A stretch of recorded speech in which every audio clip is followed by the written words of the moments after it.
বিকেলের নাস্তায় মাত্র 5 মিনিটে খুব ঝটপটেই আলুর কাটলেট বানিয়ে নিতে পারেন। এটা চায়ের সাথে খেতে কিন্তু ভীষণ মজা এবং বানানো খুবই সহজ। এখানে আমি একটা আলু কেটে ধুয়ে পরিষ্কার করে ইচ্ছামতো কেটে নিয়েছি। নেওয়ার পর এখানে গুঁড়া মশলার সাথে আলুগুলা এপিট ওপিট করে মেখে নিলাম।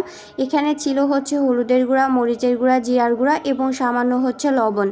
মশলার সাথে মাখানো হয়ে গেলে এখানে আমি ময়দা দিয়ে কাটলেটগুলো এপিট ওপিট করে মেখে নিচ্ছি। এক পিঠ ময়দা মাখানো হলে আমি অপর পাশে আবার ময়দা দিয়ে মেখে নিচ্ছি। নেওয়ার পর কিন্তু এগুলাকে খুব আলতোভাবে তুলে নিতে হবে। তারপর একটা ফ্রাই প্যানে পরিমাণ মতো তেল গরম হয়ে আসলে এই কাটলেটগুলা এক এক করে দিয়ে কিন্তু ভেজে নিতে হবে। এই পর্যায়ে চুলার আঁচটা একদম মিডিয়াম লোতে থাকবে। আঁচ খুব বাড়িয়ে দিয়ে কাটলেটগুলো ভাজা যাবে না, এতে করে কিন্তু উপরের পিসটা হলেও ভিতরের অংশটা কাঁচাই থেকে যাবে। হয়ে গেলে নামিয়ে নিতে হবে। ভালো লাগলে অবশ্যই ফেসবুক পেজটা ফলো করে দিবেন, লাইক করবেন, কমেন্ট করবেন এবং ভিডিওটা শেয়ার করবেন এবং ইউটিউব চ্যানেলটা অবশ্যই সাবস্ক্রাইব করে দিবেন।